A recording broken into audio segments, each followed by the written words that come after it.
श्री गणेशाय नमः। ओम श्री परमात्मने नमः। सप्तम अध्याय। इस चैनल पर हृदय से आपका स्वागत है। संक्षिप्त विष्णु पुराण में वर्णित तीसरा अंश का 11वां अध्याय, गृहस्थ संबंधी सदाचार का वर्णन। सगर बोले, हे मुने, मैं गृहस्थ के सदाचारों को सुनना चाहता हूँ, जिनका आचरण करने से वह इहलोक और परलोक दोनों जगह पतित नहीं होता। और अब बोले, हे पृथ्वीपाल, तुम सदाचार के लक्षण सुनो। सदाचारी पुरुष इहलोक और परलोक दोनों ही को जीत लेता है। सत शब्द का अर्थ साधु है, और साधु वही है जो दोष रहित हो। उस साधु पुरुष का जो आचरण होता है उसी को सदाचार कहते हैं। हे राजन, इस सदाचार के वक्ता और कर्ता सप्त ऋषिगण मनु एवं प्रजापति हैं। हे नृप, बुद्धिमान पुरुष स्वस्थ चित्त से ब्रह्म मुहूर्त में जगकर अपने धर्म और धर्मा विरोधी अर्थ का चिंतन करे, तथा जिसमें धर्म और अर्थ की क्षति न हो ऐसे काम का भी चिंतन करे। इस प्रकार दृष्ट और अदृष्ट अनिष्ट की निवृत्ति के लिए धर्म, अर्थ और काम, इस त्रिवर्ग के प्रति समान भाव रखना चाहिए। हे नृप, धर्म विरुद्ध अर्थ और काम दोनों का त्याग कर दे, तथा ऐसे धर्म का भी आचरण न करे जो उत्तर काल में दुखमय अथवा समाज विरुद्ध हो। हे नरेश्वर, तदनंतर ब्रह्म मुहूर्त में उठकर प्रथम मूत्र त्याग करे। ग्राम से नैऋत्य कोण में जितनी दूर बांध जा सकता है उससे आगे बढ़कर अथवा अपने निवास स्थान से दूर जाकर मल मूत्र त्याग करे। पैर धोया हुआ और जूठा जल अपने घर के आंगन में न डालें। अपनी या वृक्ष की छाया के ऊपर तथा गौ, सूर्य, अग्नि, वायु, गुरु और द्विजातीय पुरुष के सामने बुद्धिमान पुरुष कभी मलमूत्र त्याग न करे। इसी प्रकार हे पुरुष रसक, जुते हुए खेत में, सस्य संपन्न भूमि में, गौ के गोष्ठ में, जन समाज में, मार्ग के बीच में, नदी आदि तीर्थ स्थानों में, जल अथवा जलाशय के तट पर और श्मशान में भी कभी मलमूत्र का त्याग न करें। हे राजन, कोई विशेष आपत्ति न हो तो प्राज्ञ पुरुष को चाहिए कि दिन के समय उत्तर मुख और रात्रि के समय दक्षिण मुख होकर मूत्र त्याग करे। मल त्याग के समय पृथ्वी को तिनकों से और सिर को वस्त्र से ढांप ले, तथा उस स्थान पर अधिक समय तक न रहे और न कुछ बोले ही। हे राजन, बौवे की चूहों द्वारा बिल से निकाली हुई, जल के भीतर की शौच कर्म से बची हुई, घर के लिपट की चींटी आदि छोटे छोटे जीवों द्वारा निकाली हुई और हल से उखाड़ी हुई, इन सब प्रकार की मृतकाओं का शौच कर्म में उपयोग न करें। हे नृप, लिंग में 1 बार, गुदा में 3 बार, बाएं हाथ में 10 बार और दोनों हाथों में 7 बार मृतका लगाने से शौच संपन्न होता है। तदनंतर गंध और फेन रहित स्वच्छ जल से आचमन करे, तथा फिर सावधानता पूर्वक बहुत से मृतका ले, उससे चरण शुद्धि करने की अनंतर फिर पैर धोकर 3 बार कुल्ला करे और 2 बार मुख धोए। तत्पश्चात जल लेकर शिरोदेश पे स्थित इंद्रिय रंध्र, मूर्धा, बाहु, नाभि और हृदय को स्पर्श करे। फिर भली प्रकार स्नान करने के अनंतर केश संवारे और दर्पण, अंजन तथा दुर्वा आदि मांगलिक द्रव्यों का यथाविधि व्यवहार करे। तदनंतर हे पृथ्वीपति, अपने वर्ण धर्म के अनुसार आजीविका के लिए धनोपार्जन करे और श्रद्धापूर्वक यज्ञानुष्ठान करे। सोम संस्था, हवि संस्था और पाक संस्था, इन सब धर्म कर्मों का आधार धन ही है। अतः मनुष्यों को धनोपार्जन का यत्न करना चाहिए।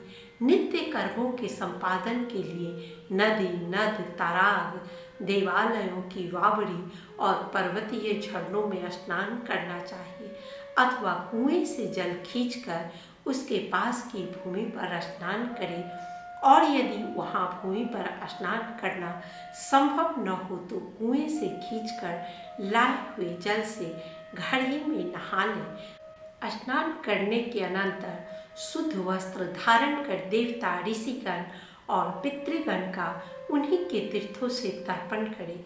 देवता और ऋषियों के तर्पण के लिए 3 बार तथा प्रजापति के लिए 1 बार जल छोड़े। हे पृथ्वीपति, पितृगण और पितामहों की प्रसन्नता के लिए 3 बार जल छोड़े तथा इसी प्रकार प्रपितामहों को भी संतुष्ट करे एवं मातामह और उनके पिता और उनके पिता को भी सावधानता पूर्वक पितृतीर्थ से जलदान करें। अब काम्य तर्पण का वर्णन करता हूँ, श्रवण करो। यह जल माता के लिए हो, यह प्रमाता के लिए हो, यह वृद्धा प्रमाता के लिए हो, यह गुरु पत्नी को, यह गुरु को, यह मामा को, यह प्रिय मित्र को तथा यह प्रिय राजा को प्राप्त हो। हे राजन, यह जपता हुआ समस्त भूतों के हित के लिए देवादि तर्पण करके अपनी इच्छानुसार अभिलाषित संबंधी के लिए जलदान करें। देवादि देव तर्पण के समय इस प्रकार कहे, देव, असुर, यक्ष, नाग, गंधर्व, राक्षस, पिशाच, गुहैक्य, सिद्ध, कुष्मांड, पशु, पक्षी, जलचर, थलचर और वायु भक्षक आदि सभी प्रकार के जीव मेरे दिए हुए इस जल से तृप्त हो। जो प्राणी संपूर्ण नरकों में नाना प्रकार की यातनाएं भोग रहे हैं, उनकी तृप्ति के लिए मैं यह जलदान करता हूँ। जो मेरे बंधु अथवा अबंधु हैं तथा जो अन्य जन्मों में मेरे बंधु थे और भी जो मुझसे जल की इच्छा रखने वाले हैं, वे सब मेरे दिए हुए जल से परितृप्त हो। क्षुधा और तृष्णा से व्याकुल जीव कहीं भी क्यों न हो, मेरा दिया हुआ यह तिलोदक उनको तृप्ति प्रदान करे। हे नृप, इस प्रकार मैंने तुमसे यह कामी तर्पण का निरूपण किया, जिसकी करने से मनुष्य सकल संसार को तृप्त कर देता है। और हे अनघ, इससे उसे जगत की तृप्ति से होने वाला पुण्य प्राप्त होता है। इस प्रकार उपरोक्त जीवों को श्रद्धापूर्वक काम्य जलदान करने के अनंतर आचमन करे और फिर सूर्य देव को जलांजलि दे। उस समय इस प्रकार कहे, भगवान विवस्वान को नमस्कार है, जो वेद और विष्णु के तेज स्वरूप है तथा जगत को उत्पन्न करने वाले अति पवित्र एवं कर्मों के साक्षी है। तदनंतर जलाभिषेक और पुष्प आदि धूप आदि निवेदन करता हुआ गृह देव और इष्ट देव का पूजन करे। हे नृप, फिर अपूर्व अग्निहोत्र करे। उसमें पहले ब्रह्मा को और तदनंतर कर्मशः प्रजापति, गुह, काश्यप और अनुमति को आदरपूर्वक आहुतियाँ दे। उससे बचे हुए हव्य को पृथ्वी और मेघ के उद्देश्य से उदक पात्र में धाता और विधाता के उद्देश्य से द्वार के दोनों ओर तथा ब्रह्मा के उद्देश्य से घर के मध्य में छोड़ दे।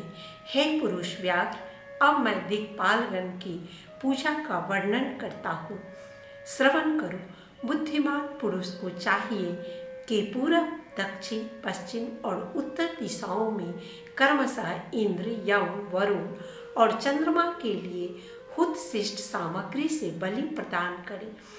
पूर्व और उत्तर दिशाओं में धन्वंतरी के लिए बलि दे तथा इसके अनंतर बलि वैश्वदेव कर्म करे। बलि वैश्वदेव के समय वायव्य कोण में वायु को तथा अन्य समस्त दिशाओं में वायु एवं अन्य दिशाओं को बलि दे। इसी प्रकार ब्रह्मा, अंतरिक्ष और सूर्य को भी उनकी दिशाओं के अनुसार अर्थात मध्य में बलि प्रदान करे। फिर हे नरेश्वर, विश्व देवों, विश्वभूतों, विश्वपतियों, पितरों और यक्षों के उद्देश्य से यथास्थान बलि प्रदान करे। तदनंतर बुद्धिमान व्यक्ति और अन्न लेकर पवित्र पृथ्वी पर समाहित चित्त से बैठकर स्वेच्छानुसार समस्त प्राणियों को बलि प्रदान करे। उस समय इस प्रकार कहे, देवता, मनुष्य, पशु, पक्षी, सिद्ध, यक्ष, सर्प, दैत्य, प्रेत, पिशाच, वृक्ष तथा और भी चींटी आदि कीट पतंग जो अपने कर्म बंधन से बंधे हुए हैं, क्षुधातुर होकर मेरे दिए हुए अन्न की इच्छा करते हैं, उन सब के लिए मैं यह अन्न दान करता हूँ। वे इससे परितृप्त और आनंदित हो। जिनके माता पिता अथवा कोई और बंधु नहीं है तथा अन्न प्रस्तुत करने का साधन और अन्न भी नहीं है, उनकी तृप्ति के लिए पृथ्वी पर मैंने यह अन्न रखा है। वे इससे तृप्त होकर आनंदित हो। संपूर्ण प्राणी, यह अन्न और मैं सभी विष्णु हैं, क्योंकि उनसे भिन्न और कुछ है ही नहीं। अतः मैं समस्त भूतों का शरीर रूप यह अन्न उनके पोषण के लिए दान करता हूँ। यह जो 14 प्रकार का भूत समुदाय है, उसमें जितने भी प्राणीगण अवस्थित हैं, उन सब की तृप्ति के लिए मैंने यह अन्न प्रस्तुत किया है। वे इससे प्रसन्न हो। इस प्रकार उच्चारण करके गृहस्थ पुरुष श्रद्धापूर्वक समस्त जीवों के उपकार के लिए पृथ्वी में अन्न दान करे, क्योंकि गृहस्थ ही सबका आश्रय है। हे नरेश्वर, तदनंतर कुत्ता, चांडाल, पक्षीगण तथा और भी जो कोई पतित एवं पुत्रहीन पुरुष हो, उनके तृप्ति के लिए पृथ्वी में बलि भाग रखे। फिर गो दोहन काल पर्यंत अथवा इच्छा अनुसार इससे भी कुछ अधिक देर अतिथि ग्रहण करने के लिए घर के आंगन में रहे। यदि अतिथि आ जाए तो उसका स्वागत आदि से तथा आसन देकर और चरण धोकर सत्कार करे। फिर श्रद्धापूर्वक भोजन कराकर मधुर वाणी से प्रश्नोत्तर करके तथा उसके जाने के समय पीछे पीछे जाकर उसको प्रसन्न करे। जिसके कुल और नाम का कोई पता न हो तथा अन्य देश से आया हो, उसी अतिथि का सत्कार करे। अपने ही गांव में रहने वाले पुरुष की अतिथि रूप से पूजा करनी उचित नहीं है। जिसके पास कोई सामग्री न हो, जिससे कोई संबंध न हो, जिसके कुलशील का कोई पता न हो और जो भोजन करना चाहता हो, उसी अतिथि का सत्कार किए बिना भोजन करने से मनुष्य अधोगति को प्राप्त होता है। गृहस्थ पुरुष को चाहिए कि आए हुए अतिथि के अध्ययन, गोत्र, आचरण और कुल आदि के विषय में कुछ भी न पूछकर हिरण्यगर्भ बुद्धि से उसकी पूजा करे।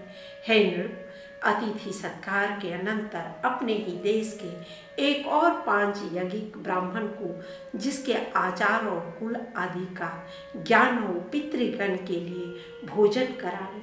हे गोपाल, मनुष्य यज्ञ की विधि से मनुष्य भयो हंत इत्यादि मंत्रोच्चारण पूर्वक पहले ही निकाल कर अलग रखे हुए हंतकार्ड नामक अन्न से उस श्रोत्रिय ब्राह्मण को भोजन करावे। इस प्रकार देवता, अतिथि और ब्राह्मण को ये 3 भिक्षाएं देकर यदि सामर्थ्य हो तो परिव्राजक और ब्रह्मचारियों को भी बिना लौटाए हुए इच्छा अनुसार भिक्षा दे।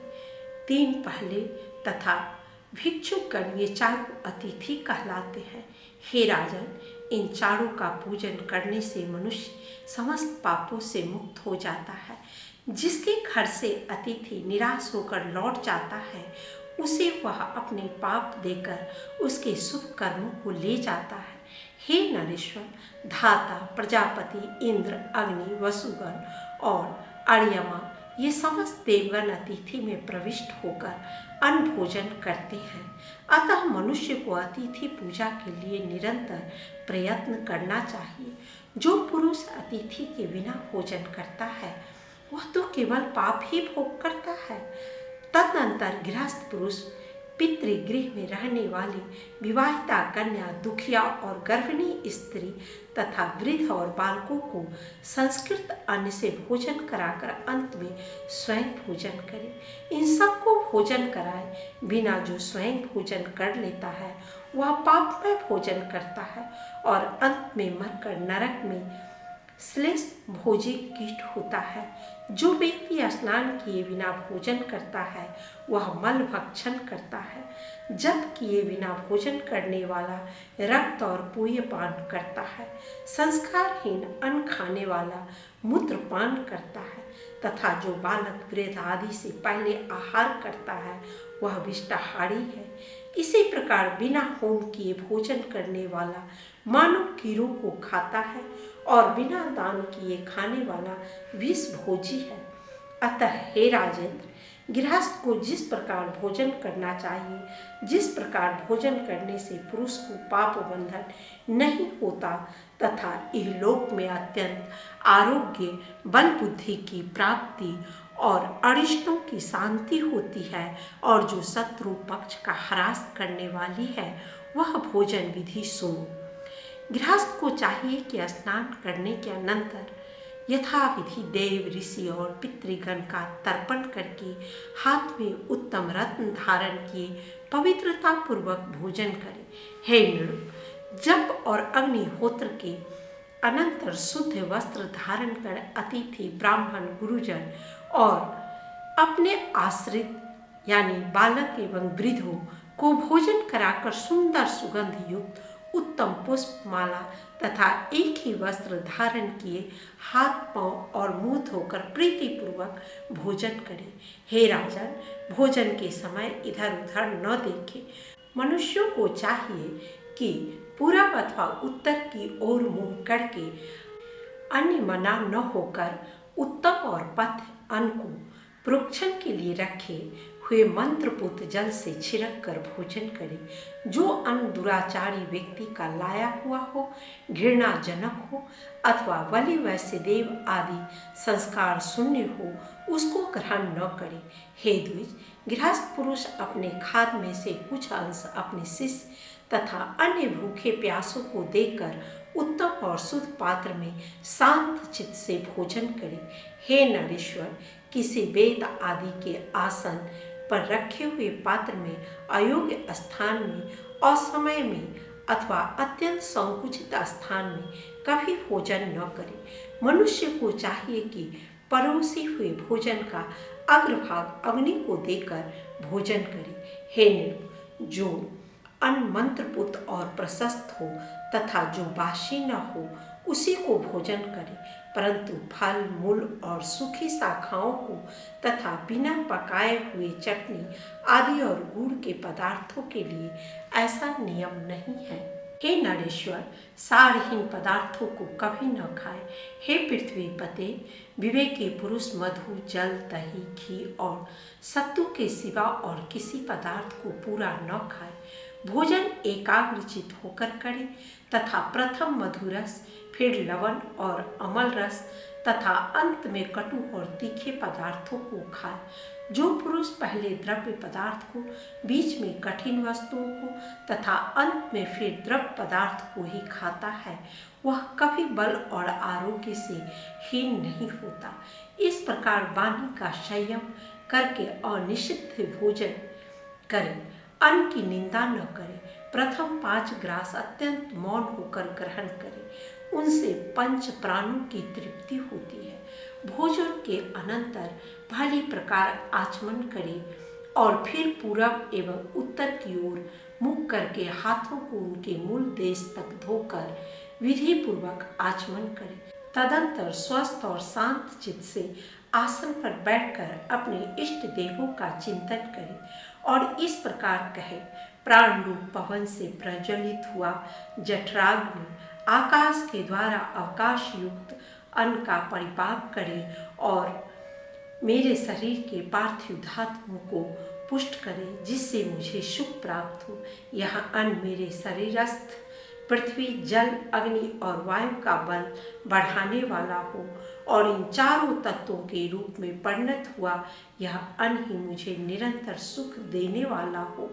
यह अन्न मेरे प्राण, अपान, समान, उदान और व्यान की पुष्टि करे तथा मुझे भी निर्वाध सुख की प्राप्ति हो। मेरे खाए हुए संपूर्ण अन्न का अगस्ती नामक अग्नि और वडवानल परिपाक करे, मुझे उसके परिणाम से होने वाला सुख प्रदान करे और उससे मेरे शरीर को आरोग्यता प्राप्त हो। देह और इंद्रियादि के अधिष्ठाता एकमात्र भगवान विष्णु ही प्रधान है। इस सत्य के बल से मेरा खाया हुआ समस्त अन्न परिपक्व होकर मुझे आरोग्यता प्रदान करे।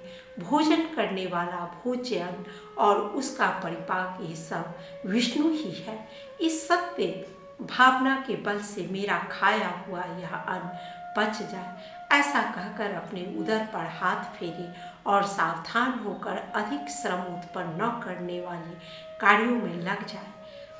शास्त्रों का अवलोकन आदि सन्मार्ग के अविरोधी विनोद से शेष दिन को व्यतीत करे और फिर सायकाल के समय सावधानता पूर्वक संध्योपासन करे। हे राजन, बुद्धिमान पुरुष को चाहिए कि सायकाल के समय सूर्य के रहते हुए और प्रातःकाल तारागण के चमकते हुए ही भली प्रकार आसमनादि करके विधि पूर्वक संध्योपासन करे। हे पार्थिव, सूतक यानी पुत्र जन्मादि से होने वाली असुचिता, अशौच, उन्माद, रोग और भय आदि कोई बाधा न हो तो प्रतिदिन ही संध्योपासन करना चाहिए। जो पुरुष रुग्णावस्था को छोड़कर और कभी सूर्य के उदय अथवा अस्त के समय सोता है वह प्रायश्चित का भागी होता है। अतः हे महीपते, गृहस्थ पुरुष सूर्योदय से पूर्व ही उठकर प्रातः संध्या करे और सायकाल में भी तात्कालिक संध्या वंदन करे, सोवे नहीं। हे नृप, जो पुरुष प्रातः अथवा सायकालीन संध्योपासन नहीं करते वे दुरात्मा अंधतामिस्र नरक में पड़ते हैं। तदनंतर हे पृथ्वीपते, सायकाल के समय सिद्ध किए हुए अन्न से गृह पत्नी मंत्रहीन बलि वैश्य देव करे। उस समय भी उसी प्रकार स्वपच आदि के लिए अन्नदान किया जाता है। बुद्धिमान पुरुष उस समय आए हुए अतिथि का भी सामर्थ्यानुसार सत्कार करे। हे राजन, प्रथम पांव धुलाने, आसन देने और स्वागत सूचक विनम्र वचन कहने से तथा फिर भोजन कराने और शयन कराने से अतिथि का सत्कार किया जाता है। हे नृप, दिन के समय अतिथि के लौट जाने से जितना पाप लगता है उससे 8 गुना पाप सूर्यास्त के समय लौटने से होता है। अतः हे राजेंद्र, सूर्यास्त के समय आए हुए अतिथि का गृहस्थ पुरुष अपनी सामर्थ्यानुसार अवश्य सत्कार करे, क्योंकि उसका पूजन करने से ही समस्त देवताओं का पूजन हो जाता है। मनुष्य को चाहिए कि अपनी शक्ति के अनुसार उसे भोजन के लिए अन्न, शाक या जल देकर तथा सोने के लिए शैया या घास फूस का बिछौना अथवा पृथ्वी ही देकर उसका सत्कार करे। हे नृप, तदनंतर गृहस्थ पुरुष सायकाल का भोजन करके तथा हाथ पांव धोकर छिद्रादिहीन काष्ठमय शैया पर लेट जाए, जो काफी बड़ी न हो, टूटी हुई हो, ऊंची नीची हो, मलिन हो अथवा जिसमें जीव हो या जिस पर कुछ बिछा हुआ न हो, उस शैया पर न सोए। हे नृप, सोने के समय सदा पूरब अथवा दक्षिण की ओर सिर रखना चाहिए। इसके विपरीत दिशाओं की ओर सिर रखने से रोगों की उत्पत्ति होती है। हे पृथ्वीपते, ऋतु काल में अपनी ही स्त्री से संग करना उचित है।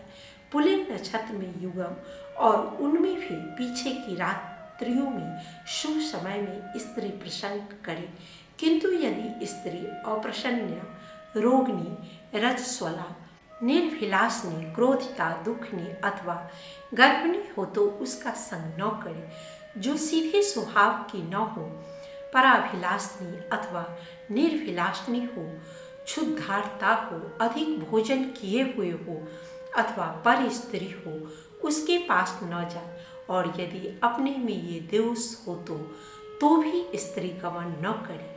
पुरुष को उचित है कि स्नान करने के अनंतर माला और गंध धारण कर काम और अनुराग युक्त होकर स्त्री गमन करे। जिस समय अति भोजन किया हो अथवा क्षुधित हो उस समय उसमें प्रवृत्त न हो। हे राजेंद्र, चतुर्दशी, अष्टमी, अमावास्या, पूर्णिमा और सूर्य की संक्रांति ये सब पर्व दिन है। इन पर्व दिनों में तैल, स्त्री अथवा मांस का भोग करने वाला पुरुष मरने पर विष्ठा और मूत्र से भरे नरक में पड़ता है। संयमी और बुद्धिमान पुरुषों को इन समस्त पर्व दिनों में स्वच्छास्त्रावलोकन, देवोपासना, यज्ञानुष्ठान, ध्यान और जप आदि में लगे रहना चाहिए। गौ, छाग आदि अन्य योनियों से और योनियों से औसत प्रयोग से अथवा ब्राह्मण, देवता और गुरु के आश्रम में कभी मैथुन न करें। हे पृथ्वीपते, चैत्य वृक्ष के नीचे, आंगन में, तीर्थ में, पशुशाला में, चौराहे पर, श्मशान में, उपवन में अथवा जल में भी मैथुन करना उचित नहीं है। हे राजन, पूर्वोक्त समस्त पर्व दिनों में प्रातः काल और सायंकाल में तथा मलमूत्र के वेग के समय बुद्धिमान पुरुष मैथुन में प्रवृत्त न हो। हे नृप, पर्व दिनों में स्त्री गमन करने से धन की हानि होती है, दिन में करने से पाप होता है, पृथ्वी पर करने से रोग होते हैं और जलाशय में स्त्री प्रसंग करने से अमंगल होता है। पर स्त्री से तो वाणी से क्या, मन से भी प्रसंग न करे, क्योंकि उनसे मैथुन करने वाले को अस्थि बंधन भी नहीं होता, अर्थात उन्हें अस्थि शून्य कीट आदि होना पड़ता है। पर स्त्री की आसक्ति पुरुष को इहलोक और परलोक दोनों जगह भय देने वाली है। इहलोक में उसकी आयु छिन्न हो जाती है और मरने पर वह नरक में जाता है। ऐसा जानकर बुद्धिमान पुरुष उपरोक्त दोषों से रहित अपनी स्त्री से ऋतु काल में प्रसंग करे तथा उसकी विशेष अभिलाषा हो तो बिना ऋतु काल के भी गमन करे। इस प्रकार श्री विष्णु पुराण के तीसरे अंश में 11वां अध्याय समाप्त। 12वां अध्याय गृहस्थ संबंधी सदाचार का वर्णन।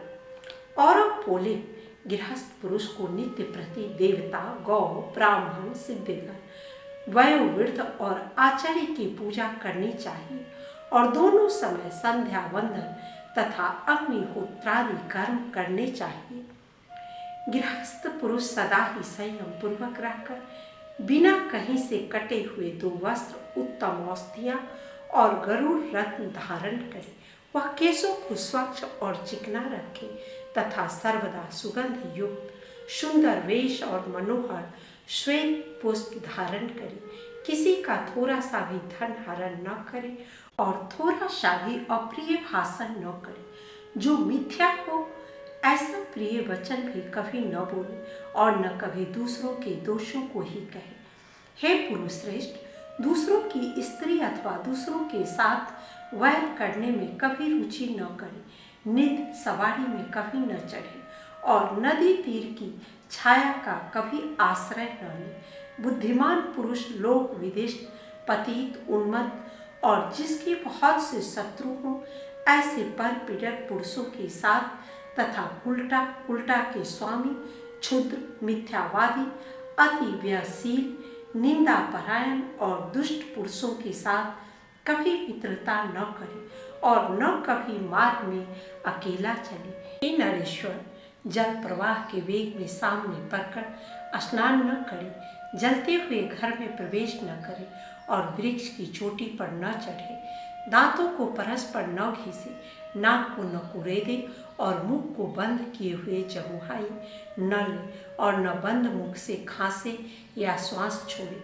बुद्धिमान पुरुष जोर से न हंसे और शब्द करते हुए अधोवायु न छोड़े तथा नखों को न चबावे, तिनका न तोड़े और पृथ्वी पर भी न लिखे। हे प्रभु, विचक्षण पुरुष मूछ दाढ़ी के बालों को न चबावे, 2 ढेलों को परस्पर न रखे और अपवित्र एवं निंदित नक्षत्रों को न देखे, नर पर स्त्री को और उदय अथवा अस्त होते हुए सूर्य को न देखे तथा 100 और 100 गंध से घृणा न करे, क्योंकि 100 गंध सोम का अंश है। चौराहा, चैत्य वृक्ष, श्मशान, उपवन और दुष्टा स्त्री की समीपता, इन सब का रात्रि के समय सर्वदा त्याग करे। बुद्धिमान पुरुष अपने पूजनीय देवता, ब्राह्मण और तेजोमय पदार्थों की छाया को कभी न लांघे तथा शून्य वनखंडी और शून्य घर में कभी अकेला न रहे। केश, अस्थि, कंटक, अपवित्र वस्तु, बलि, भस्म, तूष तथा स्नान के कारण भीगी हुई पृथ्वी का दूर ही से त्याग करे। प्राज्ञ पुरुष को चाहिए कि अनार्य व्यक्ति का संग न करे, कुटिल पुरुष में आसक्त न हो, सर्प के पास न जाए और जग पड़ने पर अधिक देर तक लेटा न रहे। हे नरेश्वर, बुद्धिमान पुरुष जागने, सोने, स्नान करने, बैठने, शैया सेवन करने और व्यायाम करने में अधिक समय न लगावे। हे राजेंद्र, प्राज्ञ पुरुष दांत और सींग वाले पशुओं को, ओस को तथा सामने की वायु और धूप का सर्वदा परित्याग करे। नग्न होकर स्नान, शयन और आचमन न करे तथा केश खोलकर आचमन और देव पूजन न करे। होम तथा देवार्चन आदि क्रियाओं में, आचमन में, पुण्याह वाचन में और जप में एक वस्त्र धारण करके प्रवृत्त न हो। संशयशील व्यक्तियों के साथ कभी न रहे। सदाचारी पुरुषों का तो आधे क्षण का संग भी अति प्रशंसनीय होता है। बुद्धिमान पुरुष उत्तम अथवा अधम व्यक्तियों से विरोध न करे। हे राजन, विवाह और विवाद सदा समान व्यक्तियों से ही होना चाहिए। प्राज्ञ पुरुष कलह न बढ़ावे तथा व्यर्थ वैर का भी त्याग करे। थोड़ी सी हानि सह ले, किंतु वैर से कुछ लाभ होता हो तो उसे भी छोड़ दे। स्नान करने के अनंतर स्नान से भींगी हुई धोती अथवा हाथों से शरीर को न पोंछे तथा खड़े खड़े केशों को न झाड़े और आचमन भी न करे।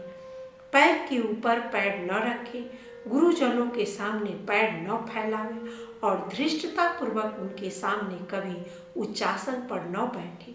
देवालय, चौराहा, मांगलिक द्रव्य और पूज्य व्यक्ति इन सब को बाईं ओर रखकर न निकले तथा इसके विपरीत वस्तुओं को दाईं ओर रखकर न जाए। चंद्रमा, सूर्य, अग्नि, जल, वायु और पूज्य व्यक्तियों के सम्मुख पंडित पुरुष मल मूत्र त्याग न करे और न थूके ही। खड़े खड़े अथवा मार्ग में मूत्र त्याग न करे तथा श्लेष्मा, विष्ठा, मूत्र और रक्त को कभी न लांघे। भोजन, देव पूजा, मांगलिक कार्य और जप होमादि के समय तथा महापुरुषों के सामने थूकना और छींकना उचित नहीं है। बुद्धिमान पुरुष स्त्रियों का अपमान न करे, उनका विश्वास भी न करे तथा उनसे ईर्ष्या और उनका तिरस्कार भी कभी न करे। सदाचार परायण प्राज्ञ पुरुष मांगलिक द्रव्य, पुष्प, रत्न, घृत और पूज्य व्यक्तियों का अभिवादन किए बिना कभी अपने घर से न निकले। चौराहों को नमस्कार करे, यथा समय अग्निहोत्र करे, दीन दुखियों का उद्धार करे और बहुश्रुत साधु पुरुषों का सत्संग करे। जो पुरुष देवता और ऋषियों की पूजा करता है, पितृगण को पिंडोदक देता है और अतिथि का सत्कार करता है, वह पुण्य लोकों को जाता है। जो व्यक्ति जितेंद्रिय होकर समय अनुसार हित में और प्रिय भाषण करता है, हे राजन, वह आनंद के हेतुभूत अक्षय लोकों को प्राप्त होता है। बुद्धिमान, लज्जावान, क्षमाशील, आस्तिक और विनयी पुरुष विद्वान और कुलीन पुरुषों के योग्य उत्तम लोकों में जाता है। आकाल, मेघ गर्जन के समय, पर्व दिनों पर, असौच काल में तथा चंद्र और सूर्य ग्रहण के समय बुद्धिमान पुरुष अध्ययन न करे। जो व्यक्ति क्रोधित को शांत करता है, सबका बंधु है, मत्सर शून्य है, भयभीत को सांत्वना देने वाला है और साधु स्वभाव है, उसके लिए स्वर्ग तो बहुत थोड़ा फल है। जिसे शरीर रक्षा की इच्छा हो, वह पुरुष वर्षा और धूप में छाता लेकर निकले, रात्रि के समय और वन में दंड लेकर जाए तथा जहाँ कहीं जाना हो सर्वदा जूते पहन कर जाए। बुद्धिमान पुरुष को ऊपर की ओर, इधर उधर अथवा दूर के पदार्थों को देखते हुए नहीं चलना चाहिए। केवल युग मात्र 4 हाथ पृथ्वी को देखता हुआ चले। जो जितेंद्रिय दोष के समस्त हेतुओं को त्याग देता है, उसके धर्म, अर्थ और काम की थोड़ी सी भी हानि नहीं होती। जो विद्या, विनय संपन्न, सदाचारी प्राज्ञ पुरुष पापी के प्रति पापमय व्यवहार नहीं करता, कुटिल पुरुषों से प्रिय भाषण करता है तथा जिसका अंतःकरण मैत्री से द्रवीभूत रहता है, मुक्ति उसकी मुट्ठी में रहती है। जो वीतराग महापुरुष कभी काम, क्रोध और लोभ आदि के वशीभूत नहीं होते तथा सर्वदा सदाचार में स्थित रहते हैं, उनके प्रभाव से ही पृथ्वी टिकी हुई है। अतः प्राज्ञ पुरुष को वही सत्य कहना चाहिए जो दूसरों की प्रसन्नता का कारण हो। यदि किसी सत्य वाक्य के कहने से दूसरों को दुख होता जाने तो मौन रहे। यदि प्रिय वाक्य को भी अहितकर समझे तो उसे न कहे। उस अवस्था में तो हितकर वाक्य ही कहना अच्छा है, भले ही वह अत्यंत अप्रिय क्यों न हो। जो कार्य इहलोक और परलोक में प्राणियों के हित का साधक हो, मतिमान पुरुष मन, वचन और कर्म से उसी का आचरण करे। इस प्रकार श्री विष्णु पुराण के तीसरे अंश में 12वां अध्याय समाप्त। 13वां अध्याय आभ्युदयिक श्राद्ध, प्रेत कर्म और श्राद्ध आदि का विचार। और बोले, पुत्र के उत्पन्न होने पर पिता को सैचन यानी वस्त्रों सहित स्नान करना चाहिए। उसके पश्चात जातकर्म संस्कार और आभ्युदयिक श्राद्ध करने चाहिए। फिर तन्मय भाव से अन्य चित होकर देवता और पितृगण के लिए कर्मशः दाईं और बाईं ओर बिठाकर दो दो ब्राह्मणों का पूजन करे और उन्हें भोजन करावे। हे राजन, पूरब अथवा उत्तर की ओर मुख करके दधि, अक्षत और बद्री फल से बने हुए पिंडों को देव तीर्थ या प्रजापति तीर्थ से दान करें। हे पृथ्वीनाथ, इस आभ्युदयिक श्राद्ध से नांदी मुख नामक पितृगण प्रसन्न होते हैं। अतः सब प्रकार की अभिवृद्धि के समय पुरुषों को इसका अनुष्ठान करना चाहिए। कन्या और पुत्र के विवाह में, गृह प्रवेश में, बालकों के नामकरण तथा चूड़ाकर्म आदि संस्कारों में, सीमंतोन्नयन संस्कार में तथा पुत्र आदि के मुख देखने के समय गृहस्थ पुरुष एकाग्र चित्त से नांदी मुख नामक पितृगण का पूजन करे। है पृथ्वीपाल, आभ्युदयिक श्राद्ध में पितृ पूजा का यह सनातन कर्म तुमको सुनाया। अब प्रेत क्रिया की विधि सुनो। बंधु बांधवों को चाहिए कि भली प्रकार स्नान कराने के अनंतर पुष्प मालाओं से विभूषित शव का गांव के बाहर दाह करे और फिर जलाशय में वस्त्र सहित स्नान कर दक्षिण मुख होकर यत्र तत्र स्थिता एतद्य मुकार आदि वाक्य का उच्चारण करते हुए जलांजलि दे। तदनंतर गोधूल के समय तारा मंडल के दिखने लगने पर ग्राम में प्रवेश करे और कट कर्म संपन्न करके पृथ्वी पर तृणादि की शैया पर शयन करे। हे पृथ्वीपति, मृत्यु पुरुष के लिए नित्य प्रति पृथ्वी पर पिंडदान करना चाहिए। और हे पुरुष श्रेष्ठ, केवल दिन के समय मांसहीन भात खाना चाहिए। अशौच काल में यदि ब्राह्मणों की इच्छा हो तो उन्हें भोजन कराना चाहिए, क्योंकि उस समय ब्राह्मण और बंधु वर्ग के भोजन करने से मृत जीव की तृप्ति होती है। अशौच के पहले तीसरे, सातवें अथवा 9वें दिन वस्त्र त्याग कर और बहिर्देश में स्नान करके तिलोत्तक दे। है नृप, अशौच के चौथे दिन अस्थि चयन करना चाहिए। उसके अनंतर अपने सौपिंड बंधुजनों का अंग स्पर्श किया जा सकता है। हे राजन, उस समय से समानोदक पुरुष चंदन और पुष्प धारण आदि क्रियाओं के सिवा और सब कर्म कर सकते हैं। भस्म और अस्थि चयन के अनंतर सौपिंड पुरुषों द्वारा शैया और आसन का उपयोग तो किया जा सकता है, किंतु स्त्री संसर्ग नहीं किया जा सकता। बालक, देशांतर स्थित व्यक्ति, पति और तपस्वी के मरने पर तथा जल, अग्नि और फांसी लगाने आदि द्वारा आत्मघात करने पर शीघ्र ही अशौच की निवृत्ति हो जाती है। मृतक के कुटुंब का अन्न 10 दिन तक न खाना चाहिए और अशौच काल में दान, परिग्रह, होम और स्वाध्याय आदि कर्म भी न करने चाहिए। यह 10 दिन का अशौच ब्राह्मण का है। क्षत्रिय का अशौच 12 दिन और वैश्य का 15 दिन रहता है तथा शूद्र की अशौच शुद्धि 1 मास में होती है। अशौच के अंत में इच्छानुसार अयुगम ब्राह्मणों को भोजन करावे तथा उनकी उच्छिष्ट के निकट प्रेत की तृप्ति के लिए कुशा पर पिंड दान करे। अशौच शुद्धि हो जाने पर ब्रह्म भोजन के अनंतर ब्राह्मण आदि 4 वर्णों को क्रमशः जल, शस्त्र, प्रतोद यानी कोड़ा और लाठी का स्पर्श कराना चाहिए। तदनंतर ब्राह्मण आदि वर्णों के जो जो जातीय धर्म बतलाए गए हैं उनका आचरण करें और स्वधर्मानुसार उपार्जित जीविका से निर्वाह करें। फिर प्रति मास मृत्यु तिथि पर एकोदिष्ट श्राद्ध करें जो आवाहनादि क्रिया और विश्वदेव संबंधी ब्राह्मण के आमंत्रण आदि से रहित होने चाहिए। उस समय 1 अर्घ्य और 1 पवित्रक देना चाहिए तथा बहुत से ब्राह्मणों के भोजन करने पर भी मृतक के लिए 1 ही पिंडदान करना चाहिए। तदनंतर यजमान के अभिरम्यताम ऐसा कहने पर ब्राह्मणगण अभिरतः क्षमः ऐसा कहे और फिर पिंडदान समाप्त होने पर अमुकस्य अक्षय मितमुपतिष्ठताम् इस वाक्य का उच्चारण करें। इस प्रकार 1 वर्ष तक प्रति मास एकोदिष्ट कर्म करने का विधान है।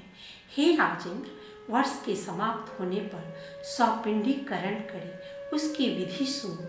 हे पार्थिव, इस सौपिंडीकरण कर्म को भी 1 वर्ष 6 मास अथवा 12 दिन के अनंतर एकोदिष्ट श्राद्ध की विधि से ही करना चाहिए। इसमें तेल, गंध और जल से युक्त 4 पात्र रखें। इनमें से 1 पात्र मृत पुरुष का होता है तथा 3 पितृगण के होते हैं। फिर मृत पुरुष के पात्र स्थित जलादि से पितृगण के पात्रों का सिंचन करें। इस प्रकार मृत पुरुष को पितृत्व प्राप्त हो जाने पर संपूर्ण श्राद्ध धर्मों के द्वारा उस मृत पुरुष से ही आरंभ कर पितृगण का पूजन करें। हे राजन, पुत्र, पौत्र, प्रपौत्र, भाई, भतीजा अथवा अपनी सौपिंड संतति में उत्पन्न हुआ पुरुष से श्राद्धादि क्रिया करने का अधिकारी होता है। यदि इन सब का अभाव हो तो समानोत्तर की संतति अथवा मातृपक्ष के सौपिंड अथवा समानोत्तर को इसका अधिकार है। हे राजन, मातृकुल और पितृकुल दोनों के नष्ट हो जाने पर स्त्री ही इस क्रिया को करे अथवा यदि स्त्री भी न हो तो साथियों में से ही कोई करे या बांधवहीन मृतक के धन से राजा ही उसके संपूर्ण प्रेत कर्म करे। संपूर्ण प्रेत कर्म 3 प्रकार के हैं: पूर्व कर्म, मध्य कर्म और उत्तर कर्म। इनके पृथक पृथक लक्षण सुनो। दाह से लेकर जल और शस्त्र आदि के स्पर्श पर्यंत जितने कर्म हैं उनको पूर्व कर्म कहते हैं तथा प्रत्येक मास में जो एकोदिष्ट श्राद्ध किया जाता है वह मध्यम कर्म कहलाता है। और हे नृप, सौपिंडीकरण के पश्चात मृतक व्यक्ति के पितृत्व को प्राप्त हो जाने पर जो पितृकर्म किए जाते हैं वे उत्तर कर्म कहलाते हैं। माता, पिता, सौपिंड, समानोत्तक समूह के लोग अथवा उसके धन का अधिकारी राजा पूर्व कर्म कर सकते हैं, किंतु उत्तर कर्म केवल पुत्र, दौहित्र अथवा उनकी संतान को ही करना चाहिए। हे राजन, प्रतिवर्ष मरण दिन पर स्त्रियों का भी उत्तर कर्म एकोदिष्ट श्राद्ध की विधि से अवश्य करना चाहिए। अतः हे अनघ, उन उत्तर क्रियाओं को जिस जिस विधि से करना चाहिए वह सुन। इस प्रकार श्री विष्णु पुराण के तीसरे अंश में 13वां अध्याय समाप्त। 14वां अध्याय श्राद्ध प्रशंसा। श्राद्ध में पात्र का विचार। और बोले, हे राजन, श्रद्धा सहित श्राद्ध कर्म करने से मनुष्य, ब्रह्मा, इंद्र, रुद्र, अश्विनी कुमार, सूर्य, अग्नि, वसुगण, मरुदगण, विश्वदेव, पितृगण, पक्षी, मनुष्य, पशु, सरीसृप, ऋषिगण तथा भूतगण आदि संपूर्ण जगत को प्रसन्न कर देता है। हे नरेश्वर, प्रत्येक मास के कृष्ण पक्ष की पंचदशी और अष्टका पर श्राद्ध करें। अब काम श्राद्ध का काल बतलाता हूँ, श्रवण करो। जिस समय श्राद्ध योग पदार्थ या किसी विशिष्ट ब्राह्मण को घर में आया जाने अथवा जब उत्तरायण या दक्षिणायन का आरंभ या व्यतिपात हो तब काम श्राद्ध का अनुष्ठान करें। विषुव संक्रांति पर सूर्य और चंद्र ग्रहण पर सूर्य की प्रत्येक राशि में प्रवेश करते समय, नक्षत्र अथवा ग्रह की पीड़ा होने पर, दुःस्वप्न देखने पर और घर में नवीन अन्न आने पर भी काम श्राद्ध करें। जो अमावस्या अनुराधा, विशाखा या स्वाति नक्षत्र युक्ता हो उसमें श्राद्ध करने से पितृगण 8 वर्ष तक तृप्त रहते हैं तथा जो अमावस्या, पुष्य, आद्रा या पुनर्वसु नक्षत्र युक्ता हो उसमें पूजित होने से पितृगण 12 वर्ष तक तृप्त रहते हैं। जो पुरुष पितृगण और देवगण को तृप्त करना चाहते हो उसके लिए धनिष्ठा, पूर्वा भाद्रपदा अथवा शतभिषा नक्षत्र युक्त अमावस्या अति दुर्लभ है। हे पृथ्वीपते, जब अमावस्या इन 9 नक्षत्रों से युक्त होती है उस समय किया हुआ श्राद्ध पितृगण को अत्यंत तृप्तिदायक होता है। इनके अतिरिक्त पितृभक्त इलापुत्र महात्मा पुरूरवा के अति विनीत भाव से पूछने पर श्री सनत कुमार जी ने जिनका वर्णन किया था वे अन्य तिथियां भी सुनी। श्री सनत कुमार जी बोले, वैशाख मास की शुक्ला तृतीया, कार्तिक शुक्ला नवमी, भाद्रपद कृष्णा त्रयोदशी और माघ मास की अमावस्या, इन 4 तिथियों को पुराणों में युगाधा कहा है। ये चारों तिथियां अनंत पुण्यदायिनी हैं। चंद्रमा या सूर्य के ग्रहण के समय 3 अष्टकाओं में अथवा उत्तरायण या दक्षिणायन के आरंभ में जो पुरुष एकाग्र चित्त से पितृगण को तिल सहित जल भी दान करता है वह मानो 1 सहस्त्र वर्ष के लिए श्राद्ध कर देता है। यह परम रहस्य स्वयं पितृगण ही कहते हैं। यदि कदाचित माघ की अमावस्या का शतभिषा नक्षत्र से योग हो जाए तो पितृगण की तृप्ति के लिए यह परम उत्कृष्ट काल होता है। हे राजन, अल्प पुण्यवान पुरुषों को ऐसा समय नहीं मिलता और यदि उस समय माघ की अमावस्या में धनिष्ठा नक्षत्र का योग हो तब तो अपने ही कुल में उत्पन्न हुए पुरुष द्वारा दिए हुए अन्नोदक से पितृगण की 10 सहस्त्र वर्ष तक तृप्ति रहती है तथा यदि उसके साथ पूर्वा भाद्रपद नक्षत्र का योग हो और उस समय पितृगण के लिए श्राद्ध किया जाए तो उन्हें परम तृप्ति प्राप्त होती है और वे 1 सहस्त्र युग तक शयन करते रहते हैं। गंगा, सतद्रु, यमुना, विपाशा, सरस्वती और नैमिषारण्य स्थिता गोमती में स्नान करके पितृगण का आदर पूर्वक अर्चन करने से मनुष्य समस्त पापों को नष्ट कर देता है। पितृगण सर्वदा यह गान करते हैं कि वर्षा काल के माघ नक्षत्र में तृप्त होकर फिर माघ की अमावस्या को अपने पुत्र पौत्रादि द्वारा दी गई पुण्य तीर्थों की जलांजलि से हम कब तृप्त लाभ करेंगे। विशुद्ध चित्त, शुद्ध धन, प्रशस्त काल, उपयुक्त विधि, योग पात्र और परम भक्ति, ये सब मनुष्य को इच्छित फल देते हैं। हे पार्थिव, अब तुम पितृगण के गाए हुए कुछ श्लोक का श्रवण करो। उन्हें सुनकर तुम्हें आदर पूर्वक वैसा ही आचरण करना चाहिए।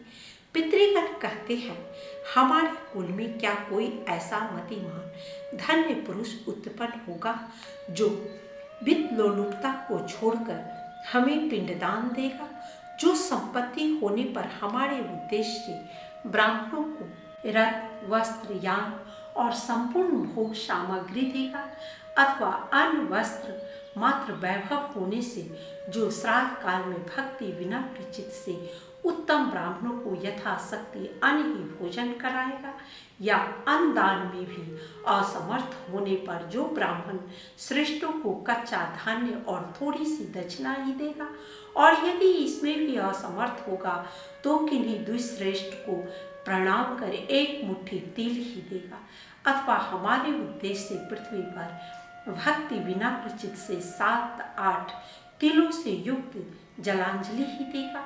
और यदि इसका भी अभाव होगा तो कहीं न कहीं से एक दिन का चारा लाकर प्रीति और श्रद्धा पूर्वक हमारे उद्देश्य से गौ को खिलाएगा, तथा इन सभी वस्तुओं का अभाव होने पर जो वन में जाकर अपने कच्छ मूल को दिखाता हुआ सूर्य आदि दिक्पालों से उच्च स्वर से यह कहेगा, मेरे पास श्राद्ध कर्म के योग न वित्त है, न धन है और न कोई अन्य सामग्री है, अतः मैं अपने पितृगण को नमस्कार करता हूँ, वे मेरी भक्ति से ही तृप्ति लाभ करें। मैंने अपनी दोनों भुजाएं आकाश में उठा रखी हैं। और अब बोले, हे राजन, धन के होने अथवा न होने पर पितृगण ने जिस प्रकार बतलाया है वैसा ही जो पुरुष आचरण करता है वह उस आचार से विधि पूर्वक श्राद्ध ही कर देता है। इस प्रकार श्री विष्णु पुराण के तीसरे अंश में 14वां अध्याय समाप्त। 15वां अध्याय श्राद्ध विधि। और बोले, हे राजन, श्राद्ध काल में जैसे गुणशील ब्राह्मणों को भोजन कराना चाहिए वह बतलाता हूँ, सुनो। त्रिनाचिकेत, त्रिमधु, त्रिसुपर्ण, 6 वेदांगों के जानने वाले वेदवेता, श्रोत्रिय, योगी और ज्येष्ठ सामक तथा ऋत्विक, भांजे, दोहित्र, जमाता, ससुर, मामा, तपस्वी, पंचांगनी, तपने वाले, शिष्य, संबंधी और माता पिता के प्रेमी, इन ब्राह्मणों को श्राद्ध कर्म में नियुक्त करें। इनमें से पहले कहे हुए को पूर्व काल में नियुक्त करें और पीछे बतलाए हुओं को पितरों की तृप्ति के लिए उत्तर कर्म में भोजन करावे। मित्रघाती, स्वभाव से ही विकृत नखों वाला नपुंसक, काले दांतों वाला, कन्यागामी, अग्नि और वेद का त्याग करने वाला, सोमरस बेचने वाला, लोक निंदित, चोर, चुगलखोर, ग्राम पुरोहित, वेतन लेकर पढ़ाने वाला अथवा पढ़ने वाला, पुनर्विवाहिता का पति, माता पिता का त्याग करने वाला, शूद्र की संतान का पालन करने वाला, शूद्रा का पति तथा देवोपजीवी ब्राह्मण श्राद्ध में निमंत्रण देने योग्य नहीं है।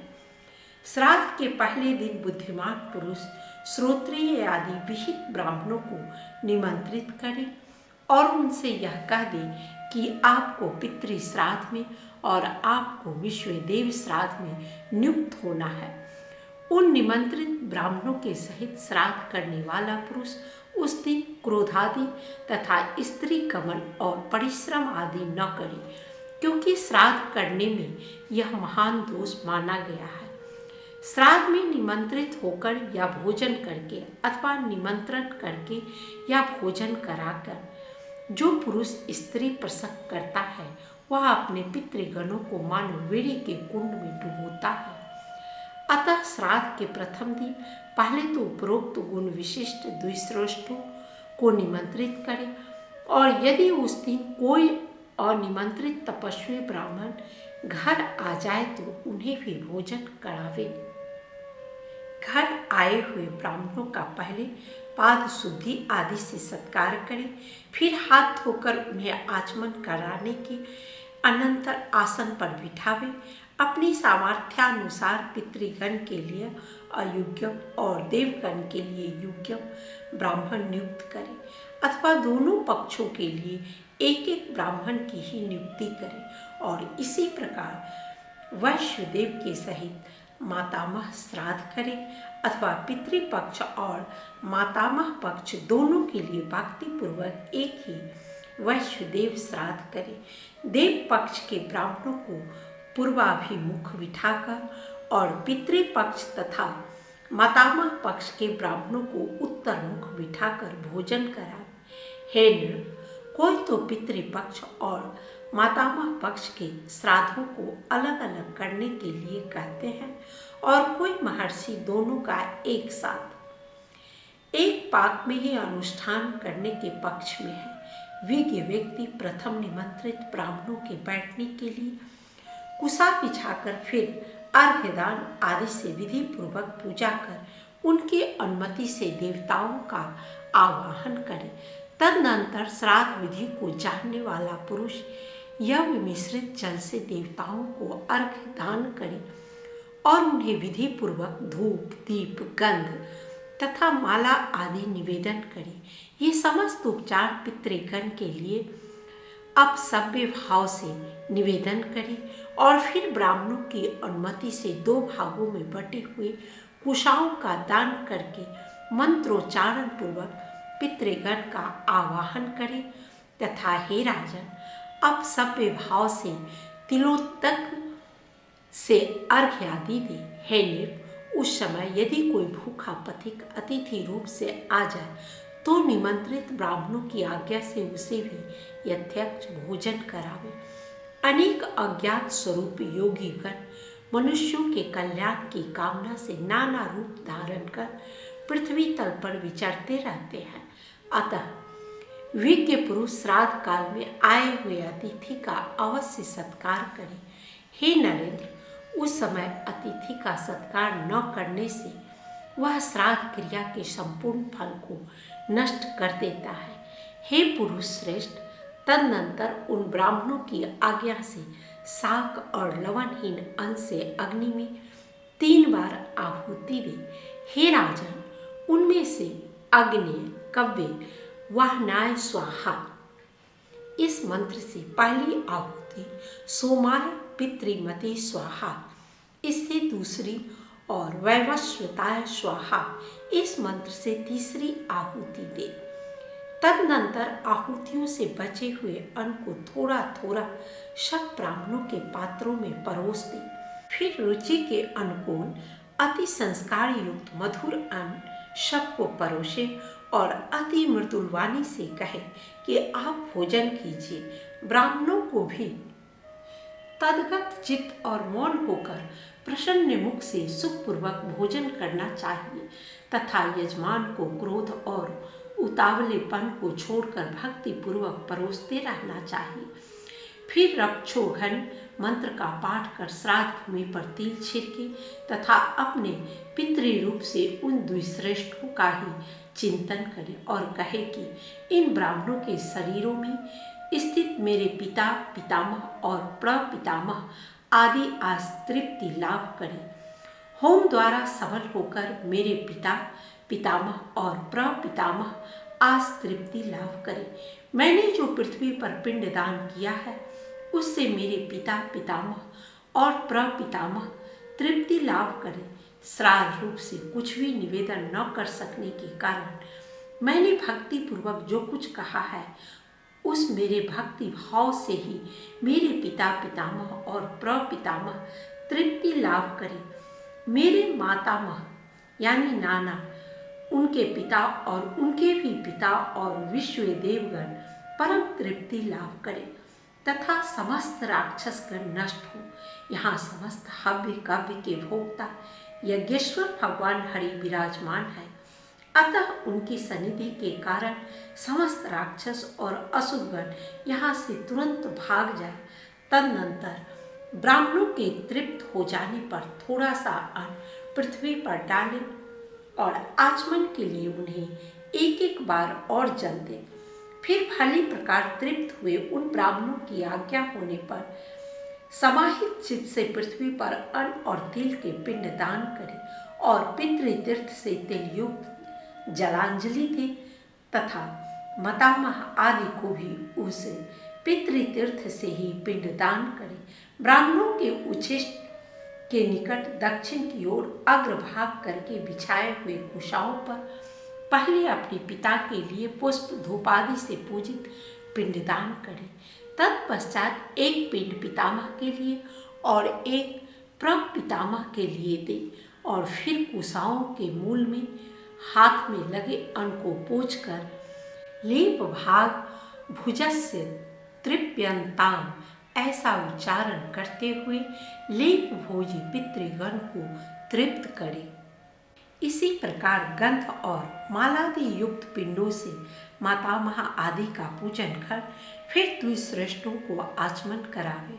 और हे नरेश्वर, इसके पीछे भक्ति भाव से तन्मय होकर पहले पितृपक्षी ब्राह्मणों का सुस्वाधा यह आशीर्वाद ग्रहण कराता हुआ यथाशक्ति दक्षिणा दे।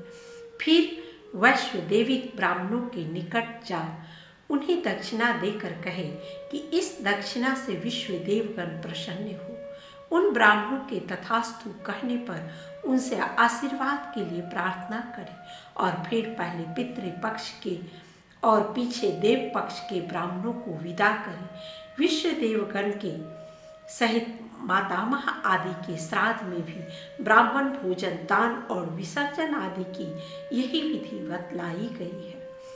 पितृ और मातामह दोनों ही पक्षों के श्राद्धों में पाद शौच आदि सभी कर्म पहले देव पक्ष के ब्राह्मणों के करें, परंतु विदा पहले पितृपक्षीय अथवा मातामह पक्षीय ब्राह्मणों को ही करें।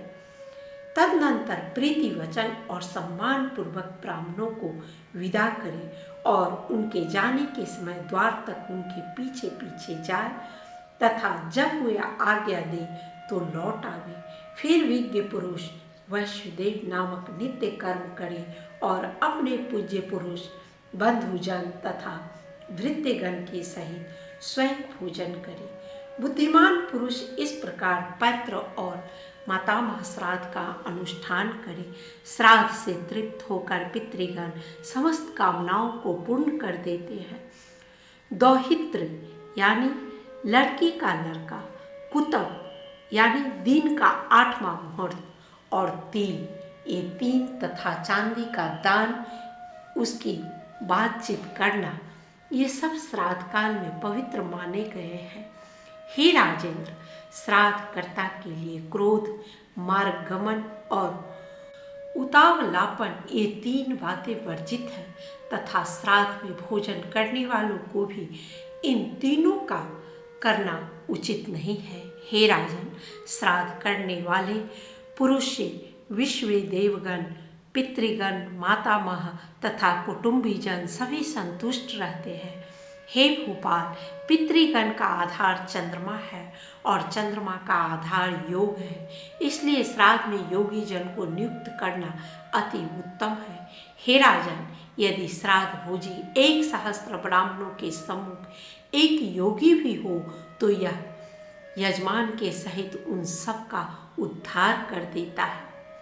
इस प्रकार श्री विष्णु पुराण के 3रे अंश में 15वां अध्याय समाप्त। 16वां अध्याय श्राद्ध कर्म में विहित और अविहित वस्तुओं का विचार। इस अध्याय में मांस से पितृगण को तृप्त करने का उल्लेख है, परंतु श्राद्ध कर्म में मांस कितना निंदनीय है यह श्रीमद् भागवत 7म स्कंध अध्याय 15 के इन श्लोकों से स्पष्ट हो जाता है। श्लोकों का अर्थ: धर्म के मर्म को समझने वाला पुरुष श्राद्ध में मांस न दे और न स्वयं ही खाए, क्योंकि पितृगण की तृप्ति मुनि जनोचित आहार से होती है, वैसी पशु हिंसा से नहीं होती। सद्धर्म की इच्छा वाले पुरुषों के लिए संपूर्ण प्राणियों के प्रति मन, वाणी और शरीर से दंड का त्याग कर देना, इसके समान और कोई श्रेष्ठ धर्म नहीं है।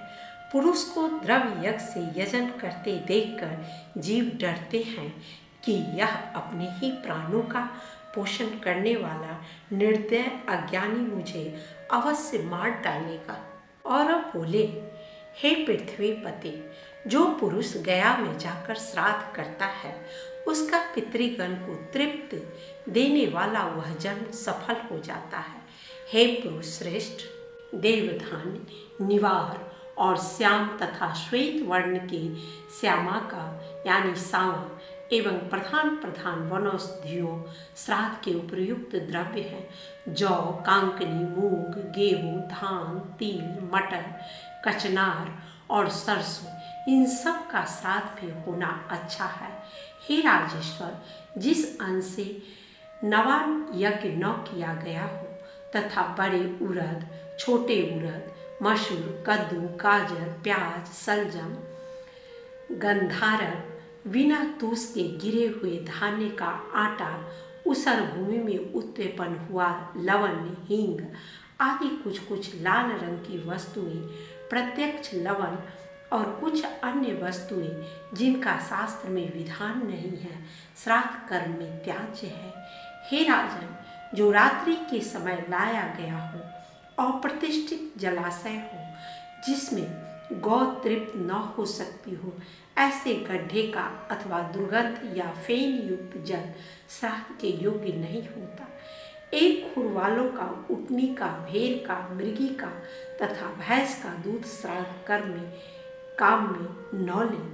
हे पुरुष रसव, नपुंसक, अपवित्र, चांडाल, पापी, पाखंडी, रोगी, कुक्कुट, श्वान, नग्न, वानर, ग्राम्य शुकर, रजस्वला स्त्री, जन्म अथवा मरण के औसौच से युक्त व्यक्ति और शौक ले जाने वाले पुरुष, इनमें से किसी की भी दृष्टि पड़ जाने से देवगण अथवा पितृगण कोई भी श्राद्ध में अपना भाग नहीं लेते। अतः किसी घिरे हुए स्थान में श्रद्धापूर्वक श्राद्ध कर्म करे तथा पृथ्वी में तिल छिड़क कर राक्षसों को निवृत्त कर दे। हे राजन, श्राद्ध में ऐसा अन्न न दे जिसमें नख, केश या कीड़े आदि हो, या जो निचोड़ कर निकाले हुए रस से युक्त हो या वाशी हो। श्रद्धा युक्त व्यक्तियों द्वारा नाम और गोत्र के उच्चारण पूर्वक दिया हुआ अन्न पितृगण को वे जैसे आहार के योग्य होते हैं वैसा ही होकर उन्हें मिलता है। हे राजन, इस संबंध में एक गाथा सुनी जाती है जो पूर्व काल में मनुपुत्र महाराज इच्छाबुक के प्रति पितृगण ने कलाप उपवन में कही थी। क्या हमारे कुल में ऐसे सन्मार्गशील व्यक्ति होंगे जो गया में जाकर हमारे लिए आदर पूर्वक पिंडदान करेंगे?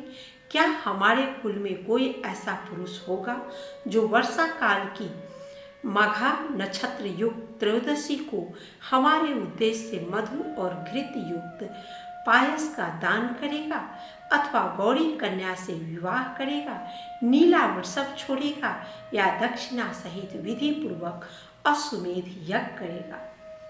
इस प्रकार श्री विष्णु पुराण के तीसरे अंश में 16वां अध्याय समाप्त। 17वां अध्याय नग्न विषयक प्रश्न, देवताओं का पराजय, उनका भगवान की शरण में जाना और भगवान का माया मोह को प्रकट करना। श्री पराशर जी बोले, हे मैत्रेय, पूर्व काल में महात्मा सगर से उनके पूछने पर भगवान औरव ने इस प्रकार गृहस्थ के सदाचार का निरूपण किया था। हे द्विज, मैंने भी तुमसे इसका पूर्णता वर्णन कर दिया। कोई भी पुरुष सदाचार का उल्लंघन करके सद्गति नहीं पा सकता। श्री मैत्रेय जी बोले, भगवान, नपुंसक, अपविद्ध और रजस्वला आदि को तो मैं अच्छी तरह जानता हूँ, किंतु यह नहीं जानता कि नग्न किसको कहते हैं।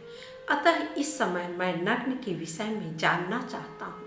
नग्न कौन है और किस प्रकार के आचरण वाला पुरुष नग्न संज्ञा प्राप्त करता है? हे धर्मात्माओं में श्रेष्ठ, मैं आपके द्वारा नग्न के स्वरूप का यथावत वर्णन सुनना चाहता हूँ, क्योंकि आपको कोई भी बात अविदित नहीं है। श्री पराशर जी बोले, हे द्विज, ऋक्, साम और यजुः वेद त्रय वर्णों का आवरण स्वरूप है। जो पुरुष मोह से इसका त्याग कर देता है वह पापी नग्न कहलाता है। हे ब्राह्मण, समस्त वर्णों का संवरण यानी ढकने वाला वस्त्र वेद त्रय ही है, इसलिए उसका त्याग कर देने पर पुरुष नग्न हो जाता है। इसमें कोई संदेह नहीं। हमारे पितामह धर्मज्ञ वशिष्ठ जी ने इस विषय में महात्मा भीष्म जी से जो कुछ कहा था वह श्रवण करो। हे मैत्रेय, तुमने जो मुझसे नग्न के विषय में पूछा है, इस संबंध में भीष्म के प्रति वर्णन करते समय मैंने भी महात्मा वशिष्ठ जी का कथन सुना था। पूर्व काल में किसी समय 100 दिव्य वर्ष तक देवता और असुरों का परस्पर युद्ध हुआ। उसमें हराद प्रभृति दैत्यों द्वारा देवगण पराजित हुए। अतः देवगण ने क्षीर सागर के उत्तरी तट पर जाकर तपस्या की और भगवान विष्णु की आराधना के लिए उस समय इस स्तवन का गान किया। देवगण बोले, हम लोग लोकनाथ भगवान विष्णु की आराधना के लिए जिस वाणी का उच्चारण करते हैं, उससे वे आदि पुरुष श्री विष्णु भगवान प्रसन्न हो, जिन परमात्मा से संपूर्ण भूत उत्पन्न हुए हैं और जिनमें वे सब अंत में लीन हो जाएंगे, संसार में उनकी स्तुति करने में कौन समर्थ है। हे प्रभु, यद्यपि आपका यथार्थ स्वरूप वाणी का विषय नहीं है, तो भी शत्रुओं के हाथ से विध्वस्त होकर पराक्रमहीन हो जाने के कारण हम अभय प्राप्ति के लिए आपकी स्तुति करते हैं। पृथ्वी, जल, अग्नि, वायु, आकाश, अंतःकरण, मूल प्रकृति और प्रकृति से परे पुरुष, ये सब आप ही हैं। हे सर्वभूतात्मन, ब्रह्मा से लेकर स्तंभ पर्यंत स्थान और काल आदि भेद युक्त यह मूर्तामूर्त पदार्थ में संपूर्ण प्रपंच आप ही का शरीर है। आपके नाभि कमल से विश्व के उपकारार्थ प्रकट हुआ जो आपका प्रथम रूप है। हे ईश्वर, उस ब्रह्म स्वरूप को नमस्कार है। इंद्र, सूर्य, रुद्र, वसु, अश्विनी कुमार, मरुदगण और सोम आदि भेद युक्त हम लोग भी आप ही का एक रूप है। अतः आपके उस देव रूप को नमस्कार है। हे गोविंद, जो दंभमयी, अज्ञानमयी तथा तितिक्षा और दंभ से शून्य है, आपकी उस दैत्य मूर्ति को नमस्कार है। जिस मंद सत्य स्वरूप में हृदय की नाड़ियाँ अत्यंत ज्ञानवाहिनी नहीं होती तथा जो शब्द आदि विषयों का लोभी होता है, आपके उस यक्ष रूप को नमस्कार है। हे पुरुषोत्तम, आपका जो क्रूरता और माया से युक्त घोर तमोमय रूप है, उस राक्षस स्वरूप को नमस्कार है। हे जनार्दन, जो स्वर्ग में रहने वाले धार्मिक जनों की यज्ञ आदि सद्धर्मों के फल की प्राप्ति कराने वाला आपका धर्म नामक रूप है, उसे नमस्कार है। जो जल, अग्नि आदि गमनीय स्थानों में जाकर भी सर्वदा निर्लिप्त और प्रसन्नता में रहता है, वह सिद्ध नामक रूप आप ही का है। ऐसे सिद्ध स्वरूप आपको नमस्कार है। हे हरि, जो अक्षमा का आश्रय अत्यंत क्रूर और कामोपभोग में समर्थ आपका द्विजिह्व रूप है, उन नाग स्वरूप आपको नमस्कार है। हे विष्णु, जो ज्ञान में शांत, दोष रहित और कर्म से हीन है, उस आपके मुनिमय स्वरूप को नमस्कार है। जो कल्पांत में अनिवार्य रूप से समस्त भूतों का भक्षण कर जाता है, हे पुंडरीकाक्ष, आपके उस काल स्वरूप को नमस्कार है। जो प्रलय काल में देवता आदि समस्त प्राणियों को सामान्य भाव से भक्षण करके नृत्य करता है, आपके उस रुद्र स्वरूप को नमस्कार है।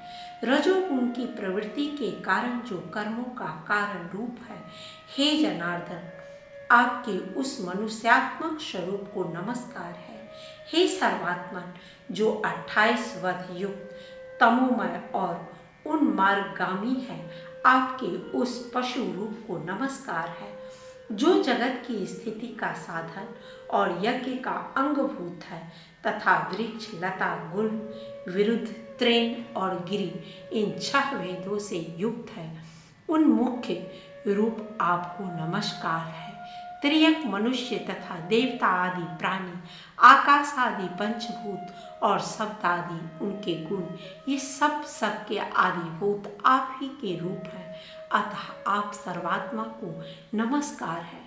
हे परमात्मन, प्रधान और महतत्व आदि रूप इस संपूर्ण जगत से परे है, सबका आदि कारण है तथा जिसके समान कोई अन्य रूप नहीं है। आपके उस प्रकृति आदि कारणों के भी कारण रूप को नमस्कार है।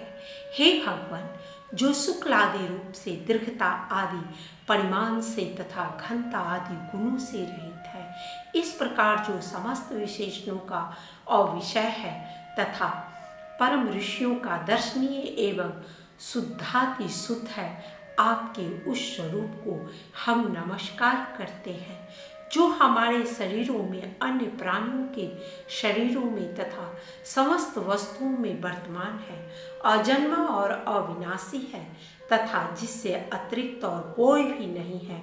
उस ब्रह्म स्वरूप को हम नमस्कार करते हैं। परम पद ब्रह्म ही जिनका आत्मा है, ऐसे जिस सनातन और अजन्मा भगवान का यह सकल प्रपंच रूप है, उस सब के बीजभूत अविनाशी और निर्मल प्रभु वासुदेव को हम नमस्कार करते हैं।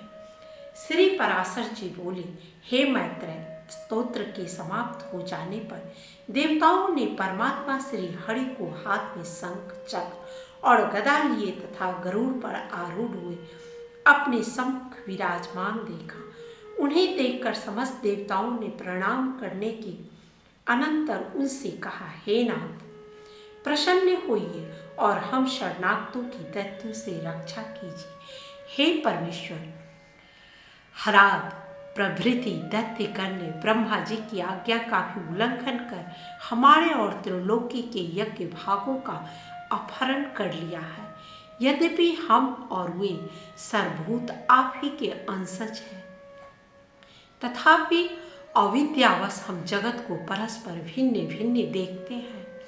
हमारे शत्रुगण अपने वर्ण धर्म का पालन करने वाले वेद मार्गावलंबी और तपोनिष्ठ है, अतः वे हमसे नहीं मारे जा सकते। अतः हे सर्वात्मन, जिससे हम उन असुरों का वध करने में समर्थ हो, ऐसा कोई उपाय आप हमें बतलाइए। श्री पराशर जी बोले, उनके ऐसा कहने पर भगवान विष्णु ने अपने शरीर से माया मोह को उत्पन्न किया और उसे देवताओं को देकर कहा, यह माया मोह उन संपूर्ण दैत्यगणों को मोहित कर देगा, तब वे वेद मार्ग का उल्लंघन करने से तुम लोगों से मारे जा सकेंगे। हे देवगण, जो कोई देवता अथवा दैत्य ब्रह्मा जी के कार्य में बाधा डालते हैं, वे सृष्टि की रक्षा में तत्पर मेरे वध्य होते हैं। अतः हे देवगण, अब तुम जाओ, डरो मत। अब यह माया मोह आगे से जाकर तुम्हारा उपकार करेगा। श्री पराशर जी बोले, भगवान की ऐसी आज्ञा होने पर देवगण उन्हें प्रणाम कर जहाँ से आए थे वहाँ चले गए तथा उनके साथ माया मोह भी जहाँ असुरगण थे वहाँ गया। इस प्रकार श्री विष्णु पुराण के तीसरे अंश में 17वां अध्याय समाप्त। 18वां अध्याय माया मोह और असुरों का संवाद तथा राजा शतधनु की कथा। श्री पराशर जी बोले, हे मैत्रेय, तदनंतर माया मोह ने देवताओं के साथ जाकर देखा कि असुरगण नर्मदा के तट पर तपस्या में लगे हुए हैं। तब उस मयूर पेक्षधारी दिगंबर और मुंडित केश माया मोह ने असुरों से अति मधुर वाणी में इस प्रकार कहा। माया मोह बोला, हे दैत्यपतिगण, कहिए आप लोग किस उद्देश्य से तपस्या कर रहे हैं? आपको किसी लौकिक फल की इच्छा है या पारलौकिक की? असुरगण बोले, हे महामते, हम लोगों ने पारलौकिक फल की कामना से तपस्या आरंभ की है। इस विषय में तुमको हमसे क्या कहना है? माया मोह बोला, यदि आप लोगों को मुक्ति की इच्छा है तो जैसा मैं कहता हूँ वैसा करो। आप लोग मुक्ति के खुले द्वार रूप इस धर्म का आदर कीजिए। यह धर्म मुक्ति में परमोपयोगी है। इससे श्रेष्ठ अन्य कोई धर्म नहीं है। इसका अनुष्ठान करने से आप लोग स्वर्ग अथवा मुक्ति जिसकी कामना करेंगे प्राप्त कर लेंगे। आप सब लोग महाबलवान हैं, अतः इस धर्म का आदर कीजिए। श्री पराशर जी बोले, इस प्रकार नाना प्रकार की युक्तियों से अतिरंजित वाक्यों द्वारा माया मोह ने दैत्यगण को वैदिक मार्ग से भ्रष्ट कर दिया। यह धर्म युक्त है और यह धर्म विरुद्ध है, यह सत्य है और यह असत्य है, यह मुक्ति कारक है और इससे मुक्ति नहीं होती, यह आत्यंतिक परमार्थ है और यह परमार्थ नहीं है, यह कर्तव्य है और यह अकर्तव्य है, यह ऐसा नहीं है और यह स्पष्ट ऐसा ही है, यह दिगंबरों का धर्म है और यह सांबरों का धर्म है। हे द्विज, ऐसे अनेक प्रकार के अनंत वादों को दिखलाकर माया मोह ने उन दैत्यों को स्वधर्म से च्युत कर दिया। माया मोह ने दैत्यों से कहा था कि आप लोग इस महाधर्म को अर्हत अर्थात इसका आदर कीजिए। अतः इस धर्म का अवलंबन करने से वे अर्हत कहलाए। माया मोह ने असुरगण को त्रय धर्म से विमुख कर दिया और वे मोहग्रस्त हो गए तथा पीछे उन्होंने अन्य दैत्यों को भी इसी धर्म में प्रवृत्त किया। उन्होंने दूसरे दैत्यों को, दूसरों ने तीसरे को, तीसरों ने चौथों को तथा उन्होंने औरों को इसी धर्म में प्रवृत्त किया। इस प्रकार थोड़े ही दिनों में दैत्यगण ने वेद त्रय का प्रायः त्याग कर दिया। तदनंतर जितेंद्रिय माया मोह ने रक्त वस्त्र धारण कर अन्य असुरों के पास जा उनसे मृदु, अल्प और मधुर शब्दों में कहा, हे असुरगण, यदि तुम लोगों को स्वर्ग अथवा मोक्ष की इच्छा है तो पशु हिंसा आदि दुष्ट कर्मों को त्याग कर बोध प्राप्त करो। यह संपूर्ण जगत विज्ञानमय है, ऐसा जानो। मेरे वाक्यों पर पूर्णतः ध्यान दो। इस विषय में बुद्ध जनों का ऐसा ही मत है कि यह संसार अनाधार है, भ्रमजन्य पदार्थों की प्रतीति पर ही स्थिर है तथा राग आदि दोषों से दूषित है। इस संसार संकट में जीव अत्यंत भटकता रहा है। इस प्रकार बुद्ध्यत आदि शब्दों से बुद्ध धर्म का निर्देश कर माया मोह ने दैत्यों से उनका निज धर्म छुड़ा दिया। माया मोह ने ऐसे नाना प्रकार के युक्त युक्त वाक्य कहे जिससे उन दैत्यगण ने त्रय धर्म को त्याग दिया। उन दैत्यगण ने अन्य दैत्यों से तथा उन्होंने अन्यान से ऐसे ही वाक्य कहे। हे मैत्रेय, इस प्रकार उन्होंने श्रुति स्मृति विहित अपने परम धर्म को त्याग दिया। हे द्विज, मोहकारी माया मोह ने और भी अनेकानेक दैत्यों को भिन्न भिन्न प्रकार के विविध पाखंडों से मोहित कर दिया। इस प्रकार थोड़े ही समय में माया मोह के द्वारा मोहित होकर असुरगण ने वैदिक धर्म की बातचीत करना ही छोड़ दिया। हे द्विज, उनमें से कोई वेदों की, कोई देवताओं की, कोई याज्ञिक कर्म कलापों की तथा कोई ब्राह्मणों की निंदा करने लगे। वे कहने लगे, हिंसा से भी धर्म होता है। यह बात किसी प्रकार युक्ति संगत नहीं है। अग्नि में हवी जलाने से फल होगा, यह भी बच्चों की सी बात है। अनेकों यज्ञों के द्वारा देवत्व लाभ करके यदि इंद्र को समी आदि काष्ठ का ही भोजन करना पड़ता है तो इससे तो पत्ते खाने वाले पशु ही अच्छा है। यदि यज्ञ में बलि किए गए पशु को स्वर्ग की प्राप्ति होती है तो यजमान अपने पिता को ही क्यों नहीं मार डालता। यदि किसी अन्य पुरुष के भोजन करने से भी किसी पुरुष की तृप्ति हो सकती है तो विदेश की यात्रा के समय खाद्य पदार्थ ले जाने का परिश्रम करने की क्या आवश्यकता है। पुत्रगण घर पर ही श्राद्ध कर दिया करें। अतः यह समझकर कि यह लोगों की अंधश्रद्धा ही है, इसके प्रति उपेक्षा करनी चाहिए और अपने श्रेय साधन के लिए जो कुछ मैंने कहा है उसमें रुचि करनी चाहिए। हे असुरगण, श्रुति आदि आपत वाक्य कुछ आकाश से नहीं गिरा करते। हम, तुम और अन्य सबको भी युक्त युक्त वाक्यों को ग्रहण कर लेना चाहिए। श्री पराशर जी बोले, इस प्रकार अनेक युक्तियों से माया मोह ने दैत्यों को विचलित कर दिया, जिससे उनमें से किसी की भी वेद त्रय में रुचि नहीं रही। इस प्रकार दैत्यों के विपरीत मार्ग में प्रवृत्त हो जाने पर देवगण खूब तैयारी करके उनके पास युद्ध के लिए उपस्थित हुए। हे द्विज, तब देवता और असुरों में पुनः संग्राम छिड़ा। उसमें सन्मार्ग विरोधी दैत्यगण देवताओं द्वारा मारे गए। हे द्विज, पहले दैत्यों के पास जो स्वधर्म रूप कवच था, उसी से उनकी रक्षा हुई थी। अब की बार उसके नष्ट हो जाने से वे भी नष्ट हो गए। हे मैत्रेय, उस समय से जो लोग माया मोह द्वारा प्रवर्तित मार्ग का अवलंबन करने वाले हुए, वे नग्न कहलाए, क्योंकि उन्होंने वेद त्रय रूप वस्त्र को त्याग दिया था। ब्रह्मचारी, गृहस्थ, वानप्रस्थ और सन्यासी, ये 4 ही आश्रमी हैं।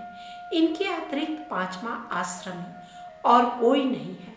हे मैत्रेय, जो पुरुष गृहस्थ आश्रम को छोड़ने के अनंतर वानप्रस्थ या सन्यासी नहीं होता, वह पापी भी नग्न ही है। हे विप्र, सामर्थ्य रहते हुए भी जो विहित कर्म नहीं करता, वह उसी दिन पतित हो जाता है और उस एक दिन रात में ही उसके संपूर्ण नित्य कर्मों का क्षय हो जाता है। हे मैत्रेय, आपत्ति काल को छोड़कर और किसी समय एक पक्ष तक नित्य कर्म का त्याग करने वाला पुरुष महान प्रायश्चित से ही शुद्ध हो सकता है। जो पुरुष 1 वर्ष तक नित्य क्रिया नहीं करता, उस पर दृष्टि पड़ जाने से साधु पुरुष को सदा सूर्य का दर्शन करना चाहिए। हे महामते, ऐसे पुरुष का स्पर्श होने पर वस्त्र सहित स्नान करने से शुद्धि हो सकती है, और उस पापात्मा की शुद्धि तो किसी भी प्रकार नहीं हो सकती। जिस मनुष्य के घर से देवगण, ऋषिगण, पितृगण और भूतगण बिना पूजित हुए निःश्वास छोड़ते अन्यत्र चले जाते हैं, लोक में उससे बढ़कर और कोई पापी नहीं है। हे द्विज, ऐसे पुरुष के साथ 1 वर्ष तक संभाषण, कुशल प्रश्न और उठने बैठने से मनुष्य उसी के समान पापात्मा हो जाता है।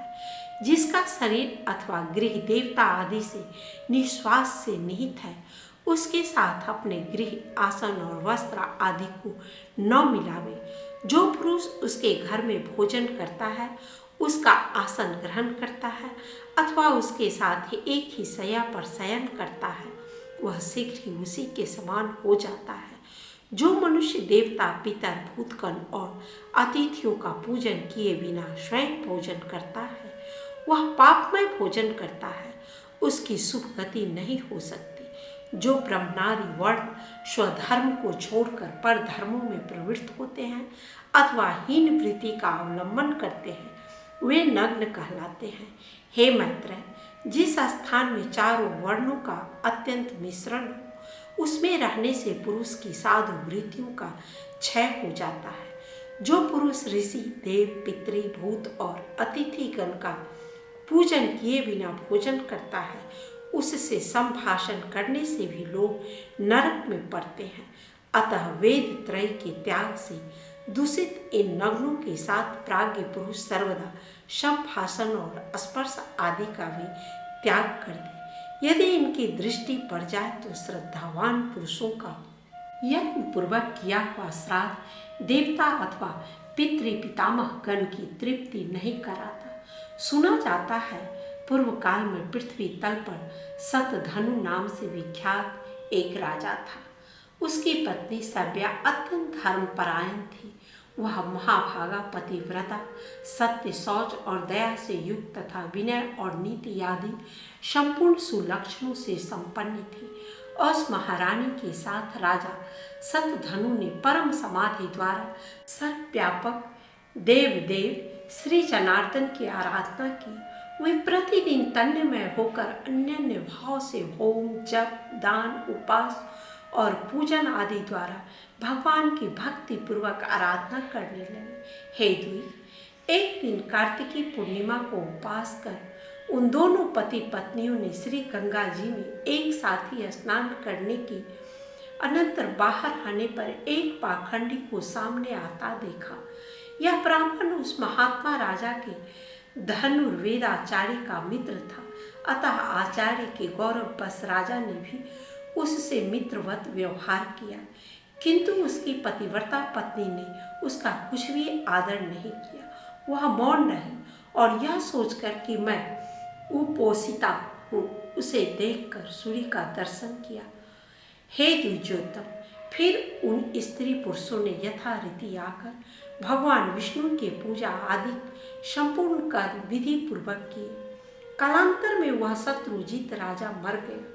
तब देवी शव्या ने भी चितारूढ़ महाराज का अनुगमन किया। राजा शतधनु ने उपवास अवस्था में पाखंडी से वार्तालाप किया था, अतः उस पाप के कारण उसने कुत्ते का जन्म लिया तथा वह शुभ लक्षणा काशी नरेश की कन्या हुई, जो सब प्रकार के विज्ञान से युक्त, सर्व लक्षण संपन्न और जाति स्मरा यानी पूर्व जन्म का वृतांत जानने वाली थी। राजा ने उसे किसी वर को देने की इच्छा की, किंतु उस सुंदरी के ही रोक देने पर वह उसके विवाह आदि से उपरत हो गए।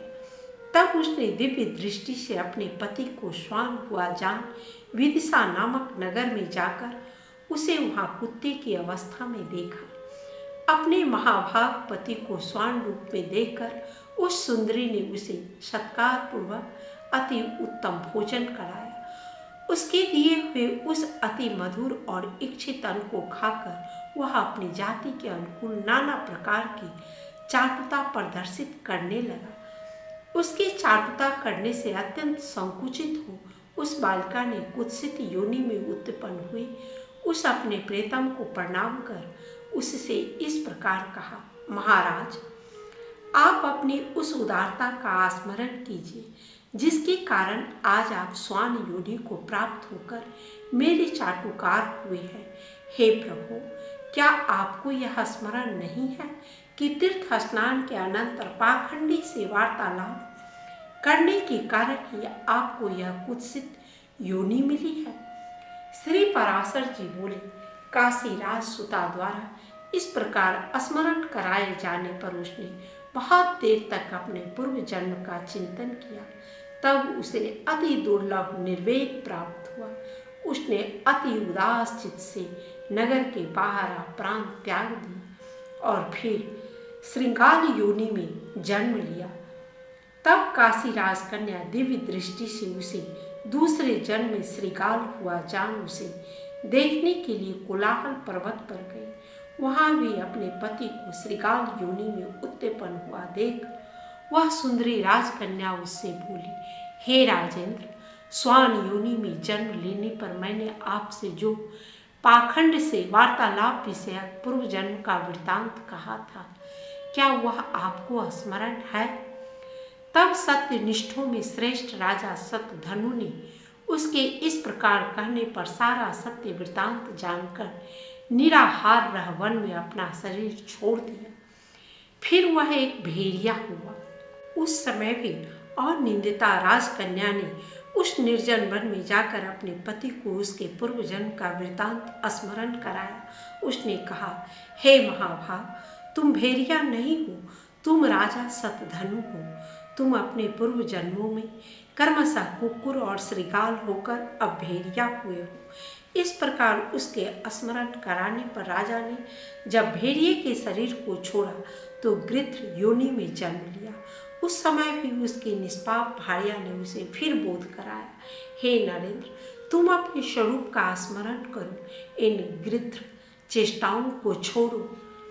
पाखंडी के साथ वार्तालाप करने के दोष से ही तुम गृध्र हुए हो। फिर दूसरे जन्म में काक योनि को प्राप्त होने पर भी अपने पति को योग बल से पाकर उस सुंदरी ने कहा, हे प्रभु, जिनके वशीभूत होकर संपूर्ण सामंतगण नाना प्रकार की वस्तुएं भेंट करते थे, वही आप आज काक योनि को प्राप्त होकर बलि भोजी हुए हैं। इसी प्रकार काक योनि में भी पूर्व जन्म का स्मरण कराए जाने पर राजा ने अपने प्राण छोड़ दिए और फिर मयूर योनि में जन्म लिया। मयूरावस्था में भी काशीराज की कन्या उसे क्षण क्षण में अति सुंदर मयूरोचित आहार देती हुई उसकी टहल करने लगी। उस समय राजा जनक ने अश्वमेध नामक महायज्ञ का अनुष्ठान किया। उस यज्ञ में अवभृत्य स्नान के समय उस मयूर को स्नान कराया। तब उस सुंदरी ने स्वयं भी स्नान कर राजा को यह स्मरण कराया कि किस कारण उसने श्वान और श्रृगाल आदि योनियां ग्रहण की थी। अपनी जन्म परंपरा का स्मरण होने पर उसने अपना शरीर त्याग दिया और फिर महात्मा जनक जी के यहाँ ही पुत्र रूप से जन्म लिया। तब उस सुंदरी ने अपने पिता को विवाह के लिए प्रेरित किया। उसकी प्रेरणा से राजा ने उसके स्वयंवर का आयोजन किया। स्वयंवर होने पर उस राजकन्या ने स्वयंवर में आए हुए अपने उस पति को फिर पति भाव से वरण कर लिया। उस राजकुमार ने काशीराज सुता के साथ नाना प्रकार के भोग भोगे और फिर पिता के परलोकवासी होने पर विदेह नगर का राज्य किया। उसने बहुत से यज्ञ किए, याचकों को नाना प्रकार से दान दिए, बहुत से पुत्र उत्पन्न किए और शत्रुओं के साथ अनेकों युद्ध किए। इस प्रकार उस राजा ने पृथ्वी का न्यायानुकूल पालन करते हुए राज्य भोग किया और अंत में अपने प्रिय प्राणों को धर्म युद्ध में छोड़ा। तब उस सुलोचना ने पहले के समान फिर अपने चितारूढ़ पति का विधि पूर्वक प्रसन्न मन से अनुगमन किया। इससे वह राजा उस राजकन्या के सहित इंद्रलोक से भी उत्कृष्ट अक्षय लोकों को प्राप्त हुआ। हे द्विजश्रेष्ठ, इस प्रकार शुद्ध हो जाने पर उसने अतुलनीय अक्षय स्वर्ग, अति दुर्लभ दाम्पत्य और अपने पूर्वार्जित पुण्य का फल प्राप्त कर लिया।